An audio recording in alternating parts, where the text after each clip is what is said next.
I stood there, frozen, gripping my son's birthday cake in one hand while the other clenched into a fist. My heart pounded like a war drum as I watched Sarah, the woman I vowed to love and cherish, wrap her arms around another man right in our living room. He kissed her neck, whispering something that made her giggle, completely oblivious to my presence just a few feet away. Ethan's friends were still running around in the backyard, laughing and chasing each other, unaware that their perfect little world was about to be shattered. I couldn't breathe. I couldn't think. All I saw was red. The nerve of her, bringing her lover to our son's birthday party. A million thoughts raced through my mind. I wanted to storm in and break his jaw, scream at her for being the lying, cheating which she turned out to be. But then I saw Ethan glance at me through the window, his innocent, happy face lighting up when he saw me. I couldn't do it. I couldn't ruin his day. I took a deep breath and forced myself to calm down, but my hands wouldn't stop shaking.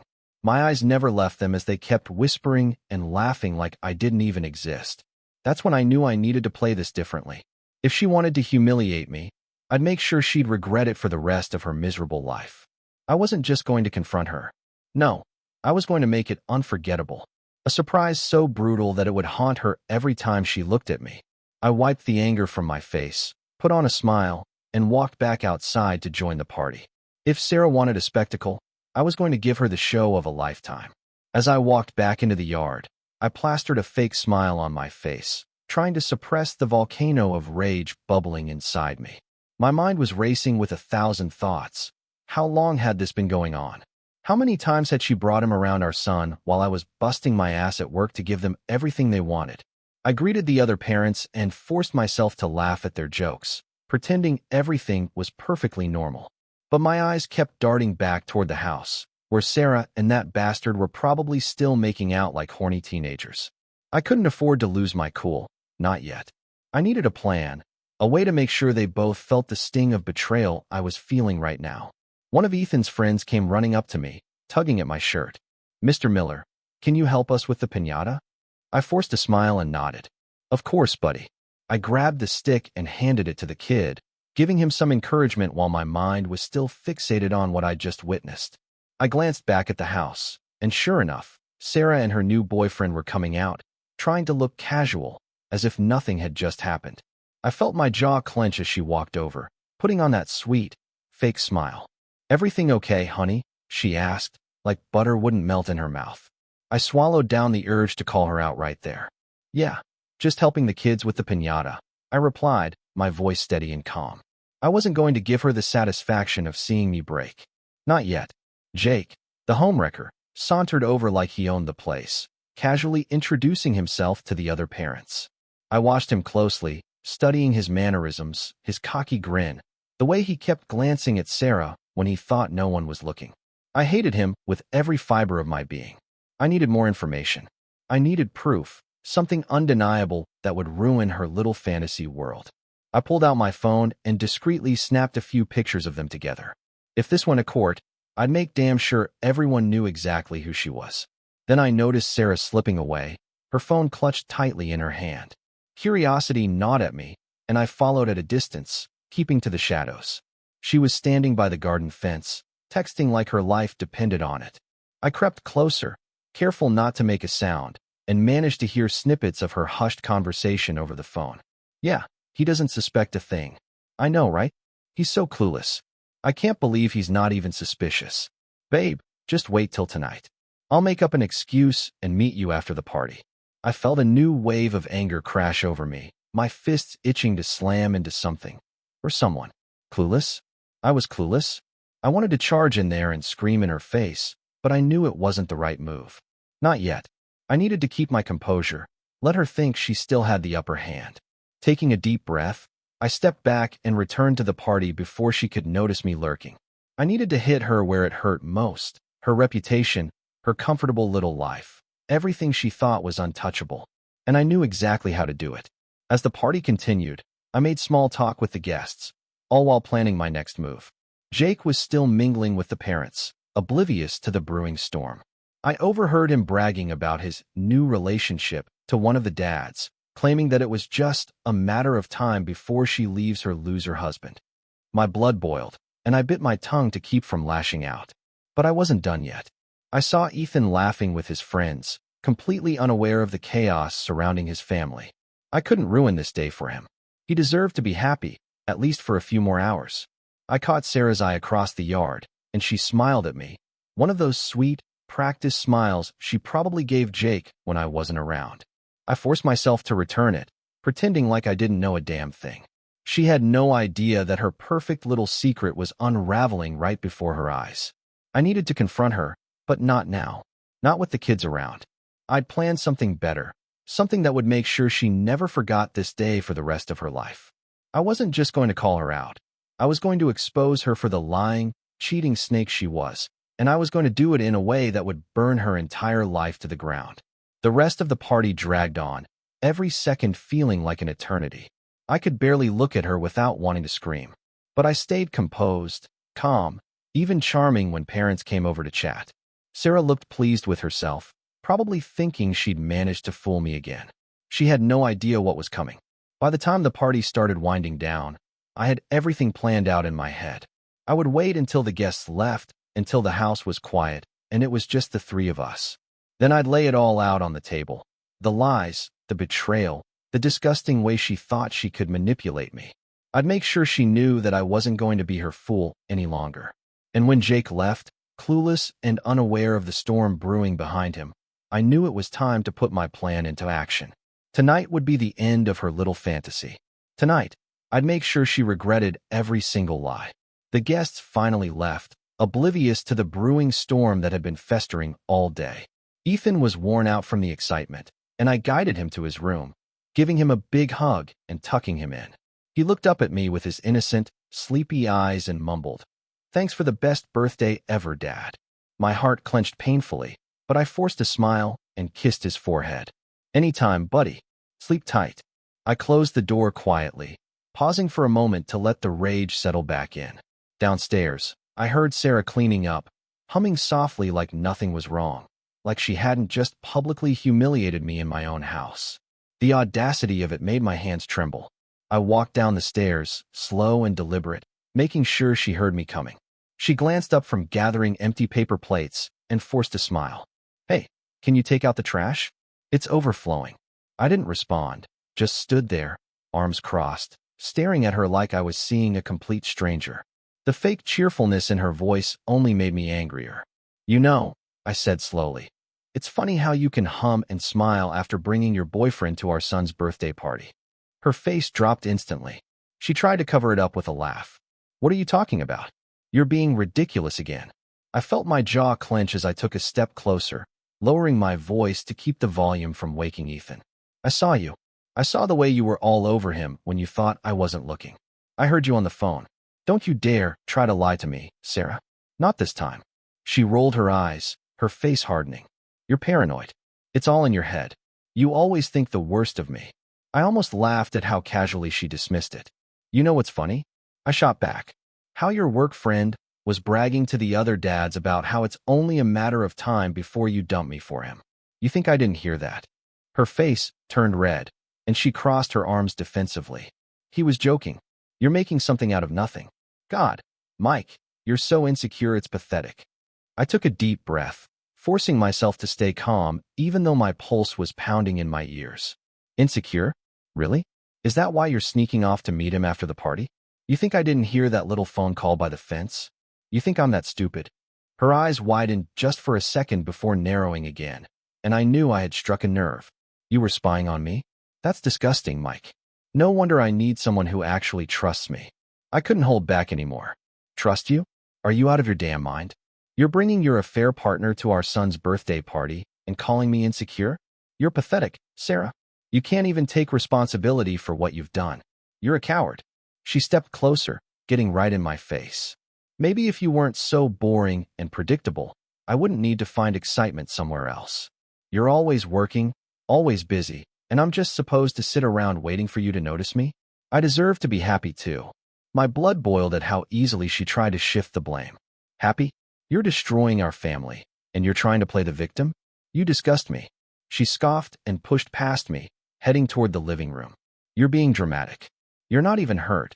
You're just pissed because someone actually likes me enough to pay attention." Maybe if you were half as attentive as Jake, I wouldn't have looked elsewhere. I couldn't believe her audacity. Attentive? You mean the guy who thinks it's okay to show up uninvited to a kid's party and parade his fling around? That's your standard now? Pathetic.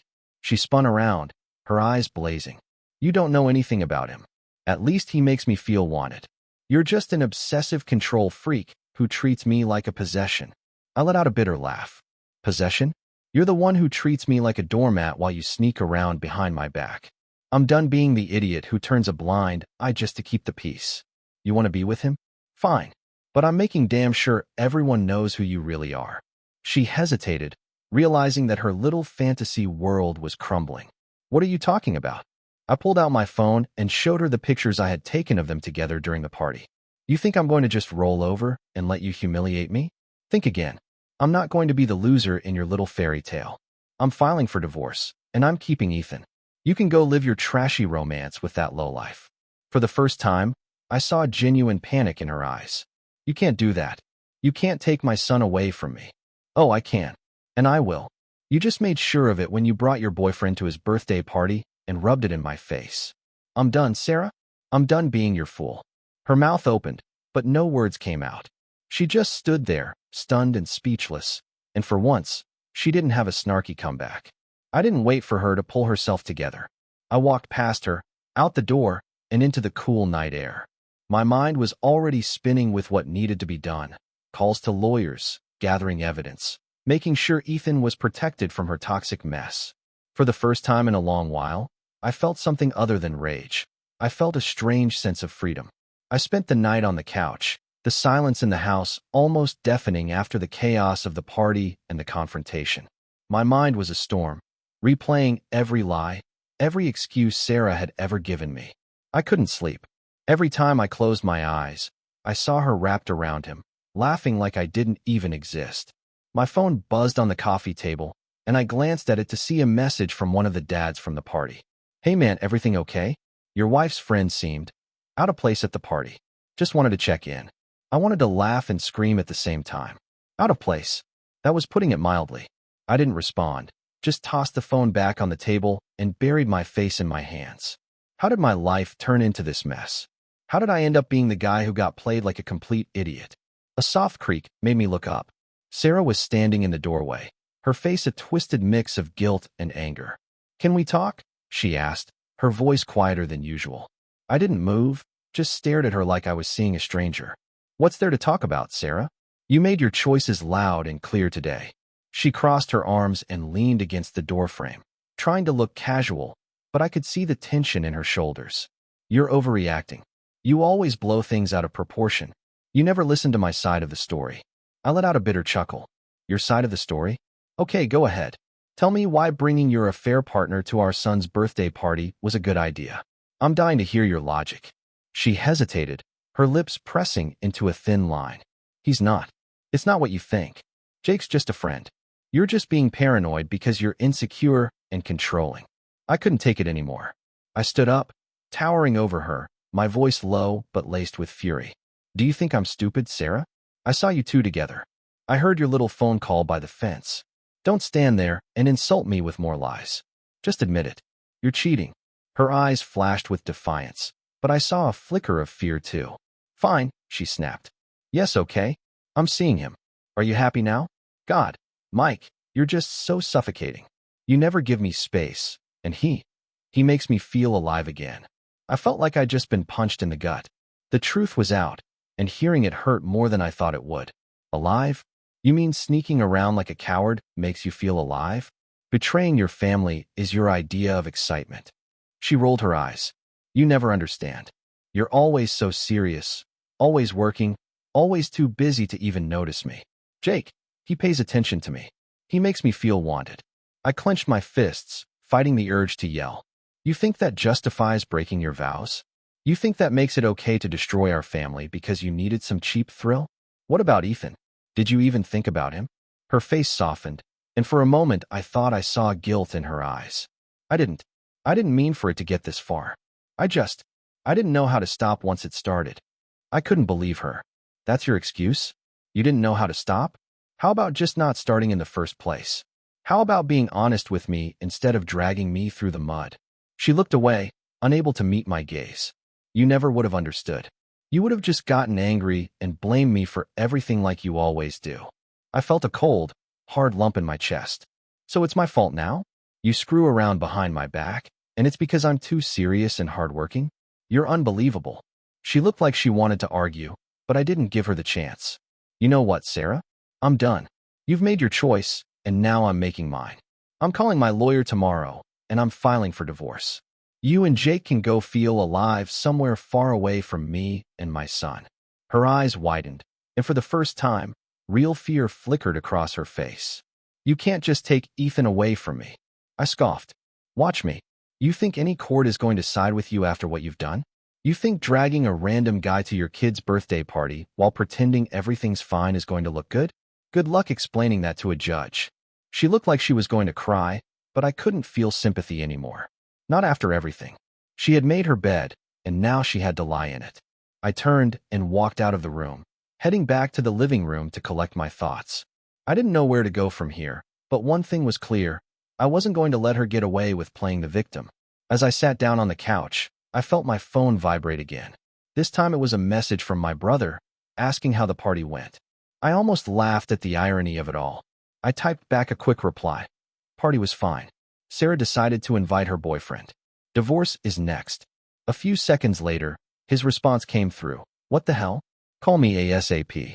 I put the phone down, leaning back and letting the exhaustion hit me. My heart was still racing, and I couldn't shake the feeling that this was just the beginning of the storm. I knew I had a long fight ahead of me, to protect Ethan, to rebuild my life, to make sure that Sarah didn't try to pull any manipulative stunts to make me look like the bad guy. But right now, in the quiet aftermath of it all, I just wanted to close my eyes and pretend this nightmare wasn't real. The next morning, I woke up feeling like I'd been hit by a freight train. The sun was streaming through the windows, and the house was dead silent.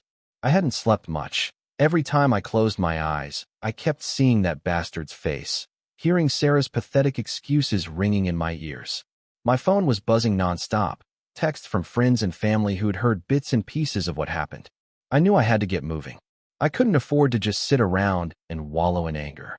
I needed to take action before Sarah tried to twist the story and paint me as the villain. First, I called my brother, Tyler. He picked up on the first ring, his voice laced with concern. Mike, what the hell happened? You okay, man? I hesitated, trying to find the right words. She's been cheating on me, Ty. Brought the guy to Ethan's birthday party. I caught them, heard her talking on the phone, bragging about how I didn't suspect a thing. There was a moment of stunned silence on the other end. You're kidding me. She brought the dude to your son's party? What kind of messed up? Yeah, exactly. I'm done, Ty. I told her I'm filing for divorce. She's trying to act like it's my fault, like I pushed her into it because I was too busy working or some crap. He cursed under his breath. You did everything for that family. Everyone knows it. She's just trying to cover her own ass. Don't let her manipulate you, man. Have you talked to a lawyer yet? Not yet. That's my next move. I've got pictures of them from the party and heard her on the phone planning to meet him afterward. I'm not giving her a chance to play the victim here. Good. You need to lock this down before she tries to twist it. Get your evidence straight, and don't let her get into your head. You know how she can be. Yeah, I know. Thanks for having my back, Ty. Always, man. Let me know if you need anything. I hung up and leaned back on the couch, trying to breathe through the anger building up inside me. I knew Sarah was probably upstairs, sulking or plotting how to spin this whole thing in her favor. I couldn't let that happen. After a few deep breaths, I looked up a local divorce lawyer, someone reputable and aggressive enough to handle what I knew was going to be a nasty battle. I dialed the number, and a calm, professional voice answered. Law offices of Carter and Williams. How can I assist you? I need to speak to someone about filing for divorce, I said, trying to keep my voice steady. Of course. Are there any issues related to infidelity or custody that you'd like to discuss initially? I clenched my jaw. Yes to both. I caught my wife cheating, and I'm not letting her take my son from me. Understood. We can arrange a consultation as soon as possible. How does this afternoon sound? That works. I'll be there. After hanging up, I felt a strange sense of relief, like I was finally taking back some control. But it didn't last long. I heard footsteps on the stairs and turned to see Sarah walking down, her face pale and drawn. She must have heard me talking to Tyler and the lawyer. What are you doing? She asked, her voice wavering between guilt and defiance. Taking care of business, I replied coldly. I'm not letting you screw me over. You're not going to take Ethan, and you're not going to make me look like the bad guy here. She scoffed. You're so dramatic. You're really going to destroy our family over one mistake. I almost laughed at her nerve. One mistake? You've been sneaking around for months, Sarah. Don't act like this is some one-time thing. You brought your lover to our son's birthday party. Do you even hear yourself? She didn't respond, just bit her lip and looked away. For once, she had no excuse. I'm meeting with a lawyer today, I continued. And I'm going to make sure you don't take Ethan from me. You've lost every bit of trust one had, and I'm not letting you ruin his life because you're too selfish to admit you screwed up. Her eyes flashed with anger. You're not taking him from me. You're just trying to hurt me because you can't handle the truth, that you pushed me away. I shook my head. No, Sarah, you did this. You destroyed our family because you couldn't keep your legs closed and your lies straight. Don't put this on me. You think Ethan deserves to see you like this? Bringing random men around him while pretending to be a perfect mom. She glared at me, but I could see the panic building. I wasn't backing down, and she knew it. Get your story straight, I warned. Because once I get full custody, you can live out your little fantasy with Jake and whatever other losers you're stringing along. But you're not dragging Ethan through it. She opened her mouth to retort, but nothing came out. Finally, she just stormed past me, grabbing her keys and slamming the door behind her. I watched her car peel out of the driveway, and for the first time in days, I felt a tiny sliver of satisfaction. I sat back down, my mind racing. I knew it wasn't over. Sarah wasn't the type to just give up without a fight, and I needed to be prepared for whatever stunt she'd try next. But I wasn't afraid anymore. I was done being her fool, done letting her twist the narrative to make me look like the problem. One way or another, I was going to make sure that she didn't walk away from this unscathed. I'd protect Ethan from her manipulations, and I'd rebuild my life without her poison seeping into every corner. And when it was all over, she'd finally understand what it meant to lose everything. The house felt empty without Sarah. Normally, her absence would have been unsettling, but now it was a relief, like finally breathing clean air after being trapped in a room filled with smoke. I took a deep breath, letting the reality sink in. It was over. All the lies, the manipulation, the constant gaslighting, it was finally over. Now I just had to focus on picking up the pieces and making sure Ethan came out of this as unscathed as possible. A few hours later, I made my way to the lawyer's office, a small but classy building tucked away on a quiet street. Inside, the receptionist greeted me with a sympathetic smile and guided me to the conference room. I didn't have to wait long before a tall, sharp-looking man in his 40s walked in. Mr. Miller? I'm Thomas Carter, he said, extending a hand. I shook it firmly, trying to mask the exhaustion weighing down on me. Thanks for seeing me on such short notice, I replied. He sat down and opened a folder on the table. I understand this is about infidelity and custody. Can you give me a brief rundown of the situation? I recounted the whole story. The affair, the birthday party, Sarah's blatant disrespect, and how she even had the audacity to bring her lover around our son. Thomas listened intently, taking notes without interrupting. When I finished, he sighed. That's quite a mess.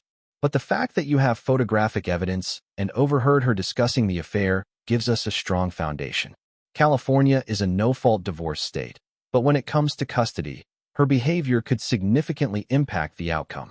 Judges don't look kindly on parents who introduce their children to their affair partners, especially in such an inappropriate context. That gave me a small glimmer of hope. So, I can get full custody? It's likely. We'll need to gather more evidence to support your claims. Text messages, phone logs, anything that proves the timeline of her affair and how it affected the family dynamic. You should also document any instances where she's been neglectful or prioritized her affair over Ethan's well-being. I nodded, already planning to go through her phone records and social media accounts. And what about the house? Thomas gave me a cautious look. You both have rights to it, but if you can prove that staying here is in Ethan's best interest, the court may grant you exclusive occupancy. You'll need to demonstrate that uprooting him would be disruptive. I'm not letting her take this house, I muttered, clenching my fists. I've worked too hard to let her ruin everything. He offered a reassuring nod. Stay calm and collected when dealing with her. Any sign of aggression could be used against you. Let me handle the dirty work. In the meantime, don't let her manipulate you into reacting. Document everything and stay focused on what's best for your son. I left the office feeling a little more in control. There was still a mountain of challenges ahead, but at least I had a plan. As I drove home, I spotted Sarah's car parked outside. My stomach twisted with a mix of anger and dread. When I walked inside, she was in the living room, packing a suitcase. Her face was blotchy and red, but I didn't care enough to ask why. She glanced at me, her eyes filled with resentment. "You really called a lawyer? You're serious about this?" she snapped. I didn't even bother responding to her tone. "I'm protecting my son. You made your choices, and now you have to deal with the consequences." She scoffed, throwing some of her clothes into the suitcase. "You're such a damn martyr. Always playing the victim. Maybe if you'd paid half as much attention to me as you did to your job, I wouldn't have looked elsewhere." I couldn't hold back a bitter laugh. "You're really going to blame me for your cheating? You're unbelievable, Sarah. You think because I work to give this family a good life, that makes me the problem? You're the one who decided to ruin everything." She shot me a glare, but I didn't back down. "I'm filing for full custody," I said firmly. "And you're not taking Ethan anywhere without my permission. I'm done playing nice." Her eyes widened with shock and fury. "You can't do that. You're not taking my son from me. I'm not taking him. You did that yourself when you decided your fling was more important than your family.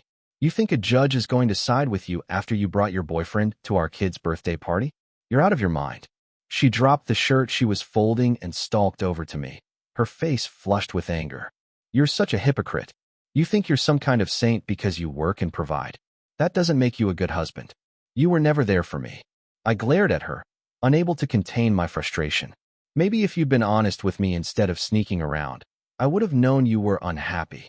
But no, you'd rather lie and cheat than communicate like a decent human being. You're just a selfish, manipulative liar, Sarah." Her lip trembled, and for a second, I almost saw the woman I used to love, the one who made me believe in forever. But then the cold, heartless expression was back, and she just scoffed. "Fine. You want to play hardball? Let's see how that goes for you in court." She spat before storming past me and slamming the door on her way out. I didn't move, just stood there in the silence, trying to process the whirlwind of emotions coursing through me. Part of me wanted to break down and cry, but the stronger part, the one that had been hurt and humiliated, refused to give in. I wasn't going to let her win. I wasn't going to let her destroy my life and take my son from me. I took a deep breath and walked into Ethan's room, watching him sleep peacefully, completely unaware of the chaos happening around him. I brushed his hair back gently and whispered, "I'm going to protect you, buddy, no matter what." That was my promise. No matter what Sarah tried to pull, no matter how dirty she fought, I'd be the one standing strong. For Ethan, for myself, and for the first time in a long time, I felt a spark of determination reignite in my chest. She wouldn't break me. Not now, not ever. The next few days were a blur of phone calls, paperwork, and meetings with Thomas. My lawyer didn't waste any time, digging into Sarah's phone records and gathering evidence of her affair. Every new piece of proof felt like another stab to the chest, but I knew it was necessary. I couldn't let her spin the narrative and make me look like the bad guy. I also set up a meeting with Ethan's teacher and the school counselor. I wanted to make sure that whatever happened, Ethan would be supported and looked after. I didn't want my son to be dragged into the mess, but I needed the school to be aware of the situation in case Sarah tried anything reckless. One evening, while I was in the kitchen making dinner, I heard the doorbell ring. My stomach clenched, and I braced myself before opening the door. To my surprise, it wasn't Sarah, it was Jake. His cocky grin was gone, replaced with a scowl that made him look like an oversized toddler throwing a tantrum. "What the hell do you want?" I snapped, barely holding back my rage. He stepped closer, practically shoving his face into mine. "You think you can just ruin her life and get away with it? You're a real piece of work, you know that." I couldn't help but laugh. "Ruin her life? You mean the life she decided to screw up by cheating on me and bringing her lover to our son's birthday party? Yeah, that's on her." He shoved me hard, catching me off guard, and I stumbled back a step. The rage that had been simmering for days finally hit boiling point. I grabbed him by the shirt and slammed him against the doorframe, pinning him there. "You don't get to come to my house and act like the victim," I growled. "You're nothing but a coward who thought he could sneak around behind my back and wreck my family. You think I'm just gonna take it?" He smirked, even with my hand gripping his shirt. "She deserves better than you. You're just some pathetic loser who couldn't keep his wife happy." I tightened my grip, tempted to knock his teeth out right then and there. But I forced myself to let go, stepping back and clenching my fists to keep from doing something I'd regret. "Get off my property before I call the cops," I hissed. He straightened his shirt, that smug grin still plastered on his face. "She's gonna fight you for custody, you know? You think the court's gonna side with a psycho like you?" I didn't bother responding. I just glared at him, daring him to test me one more time. Finally, he backed off, sauntering to his car like he'd just won some kind of twisted victory. I waited until he was gone before I let out a breath, my hands still shaking from the adrenaline. My phone buzzed in my pocket, and I pulled it out to see a message from Thomas. "Just received word from Sarah's lawyer. She's fighting for joint custody and trying to claim emotional abuse. Stay calm and document everything." I felt like the ground had been ripped out from under me. Emotional abuse? How far was she willing to go to cover up her own mistakes? I typed back a quick response. "Understood. I'll keep everything documented. Let me know if you need anything else." The frustration gnawed at me, but I knew I couldn't let it consume me. If she wanted to fight dirty, I had to be smarter. I spent the next few hours going through every message, every piece of evidence I had, organizing it into folders. If she thought she could manipulate the story, she had no idea how prepared I was to expose the truth. Later that night, as I was cleaning up the kitchen, Ethan wandered in, rubbing his sleepy eyes. "Dad," he mumbled. "Where's Mom?" I swallowed the knot in my throat and knelt down to his level. "Mom had to go stay somewhere else for a while, buddy. But I'm here, okay? We're gonna be just fine." He nodded, but I could tell he didn't fully understand. I ruffled his hair and hugged him tightly, grateful that he was too young to grasp the full extent of what was happening. He didn't need to know how his mother had torn our lives apart. Not yet. Once Ethan was back in bed, I called Thomas to discuss the new development. He sounded calm, which reassured me a bit. "Her lawyer's pushing the emotional abuse angle to discredit you," Thomas explained. "We'll need to gather statements from friends and family who can vouch for your character.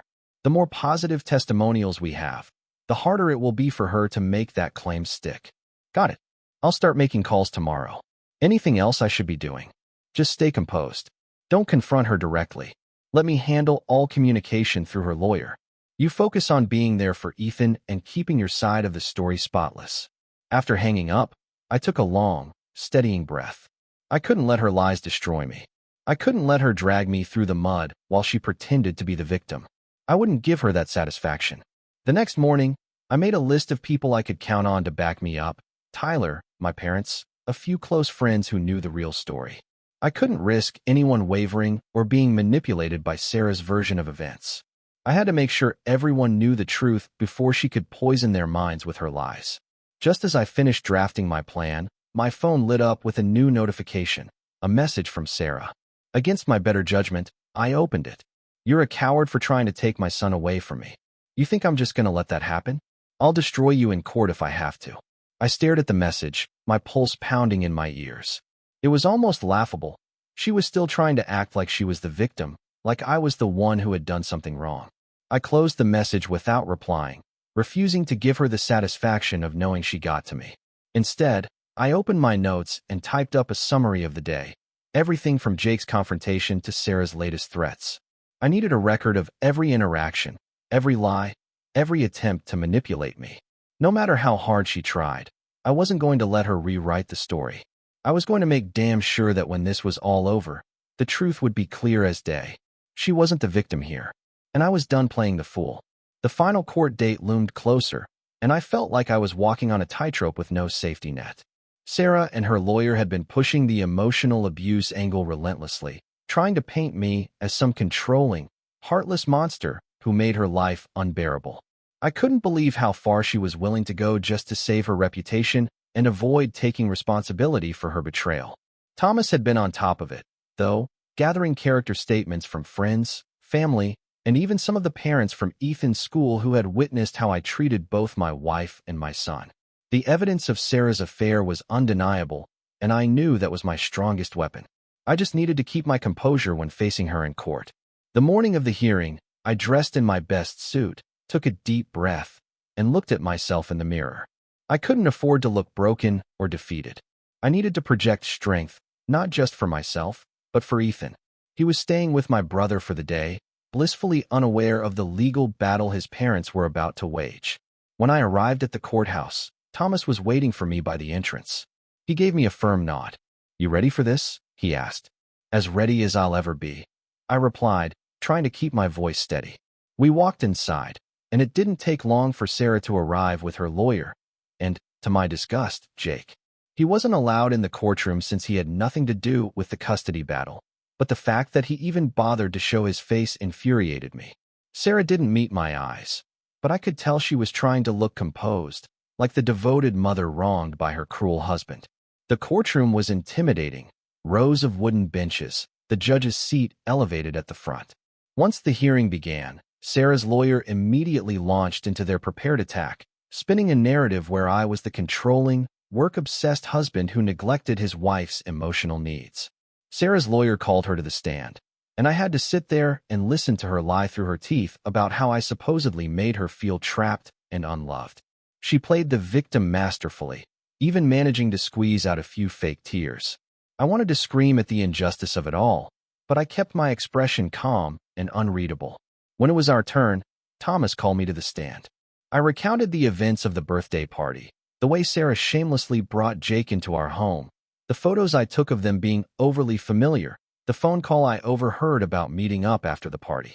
Thomas presented the photos and text messages as evidence, and I could see Sarah shifting uncomfortably in her seat.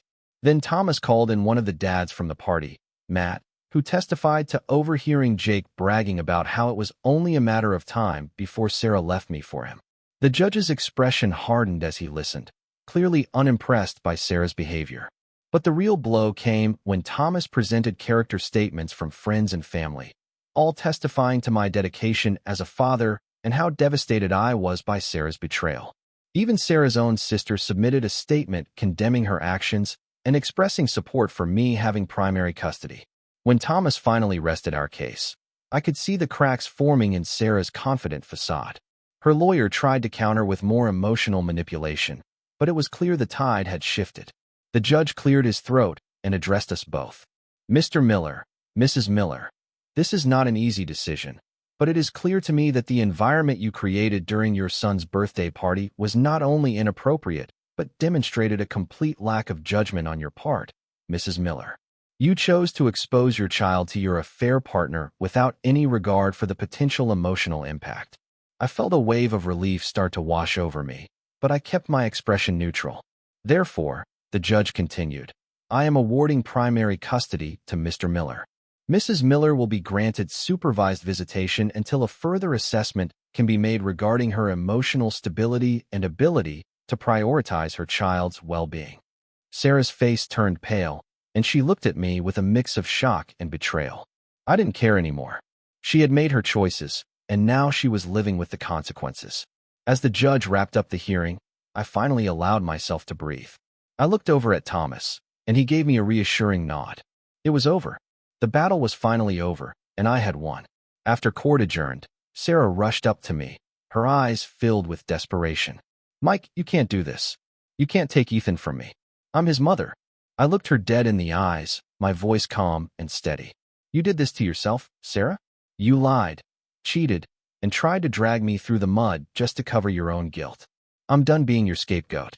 I'm going to be the father Ethan deserves, and I'm not letting you screw that up anymore." She opened her mouth to argue, but Jake pulled her away, clearly uncomfortable with the attention they were drawing. I watched them leave, and for the first time in months, I felt like I could breathe again. Back at home, I picked up Ethan from Tyler's place. As I drove us back, Ethan sat in the back seat, chattering about his day with his cousins, completely unaware of the chaos that had unfolded earlier. When we got home, I made us dinner and spent the evening just playing video games with him, laughing like I hadn't laughed in months. As I tucked him into bed that night, he looked up at me with his wide, innocent eyes. "Dad, are we going to be okay?" he asked softly. I swallowed back the lump in my throat and smiled. "Yeah, buddy, we're going to be just fine. I promise." As I closed his door, I leaned against the wall and took a deep breath. The weight of the last few weeks finally lifted off my shoulders. I knew it wasn't going to be easy moving forward, but I had my son, and I had my life back. And for the first time in a long time, I knew that we were going to make it through, without her lies, without her poison. Just me and Ethan, building a new life one day at a time.